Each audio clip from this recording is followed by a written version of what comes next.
নমস্কার বন্ধুরা, তোমরা সবাই কেমন আছো? আশা করছি তোমরা সবাই খুব খুব ভালো আছো, আর আমরাও ভালো আছি।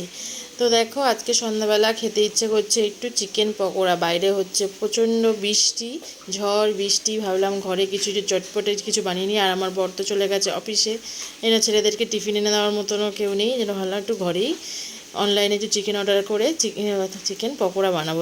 চিকেন পকোড়া বানানোর জন্য চিকেনটাকে ভালো করে দেখো পিস করে কেটে নিয়েছি ছোটো ছোটো করে। তারপর তার মধ্যে দিলাম লেবুর রসের পরে দিলাম একটু সয়া সস। এবার এখানে দেব হচ্ছে গিয়ে সেটা গার্লিক, শিশিটা গার্লিকের, কিন্তু এর মধ্যে আছে জিঞ্জার পাউডার। মানে প্যাকেটটা কেটে আমি এই কৌটোটাতে রেখে দিয়েছি, শিশিটা ফাঁকা ছিল ওর মধ্যে রেখেছি। আর এইটা হচ্ছে গার্লিক পাউডার।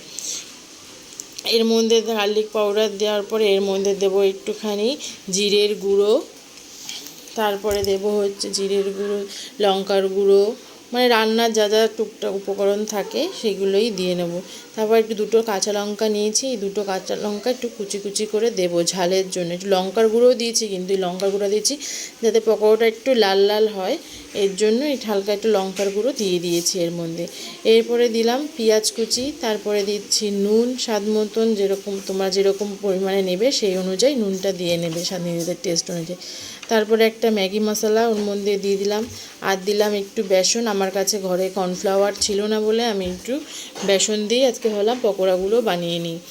আর আগে তো পেঁয়াজ কুচি দিয়েছি, আর একটা ডিম দিয়ে দিয়েছি। এবার এই সব কিছু দিয়ে ভালো করে এটাকে মাখিয়ে নেব। তো এটা দেখো, এই আমার মাখানো হয়ে গেছে, কিছুক্ষণ রেখে দিয়েছি 10 মিনিটের মতন। তারপরে আমি তেলটাকে গরম করে এর মধ্যে, তেলটা গরম হয়ে গেলে পরে ভালো, তারপরে দিয়ে দেবো। আর তেল গরম হয়েছে কিনা দেখার জন্য আমি আগে একটা ছোট্ট একটা টুকরো ফেলে দেখেছি যে তেলটা গরম হয়েছে।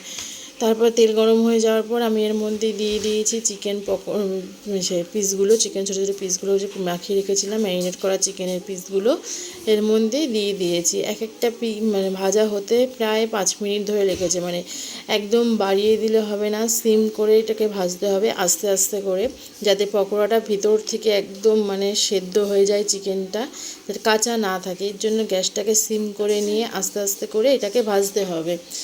তো দেখো, আমি এক পিঠটা উল্টে দিয়েছি পকোড়ার হয়ে। এবার এক পিঠ উল্টে কিছুক্ষণ রেখে তারপরে আমি পকোড়াগুলোকে নামিয়ে নিচ্ছি। তো হয়ে গেল আমার আজকের পকোড়া, আর চিকেন পকোড়া। বাড়িতেই পুরো দোকানের মতন টেস্ট বানানো হয়ে গেছে, খেতে পুরো দোকানের মতনই হয়েছিল পুরো। তোমরাও বাড়িতে ট্রাই করো, আর কেমন হয়েছে সেটা কমেন্ট করে জানিও। আর যদি ভালো লেগে থাকে তাহলে প্লিজ একটা লাইক করে দিও, আর আমার চ্যানেলটাকে সাবস্ক্রাইব করে দিও, আর পাশে বেল আইকনটা প্রেস করে আমার পাশে থেকো।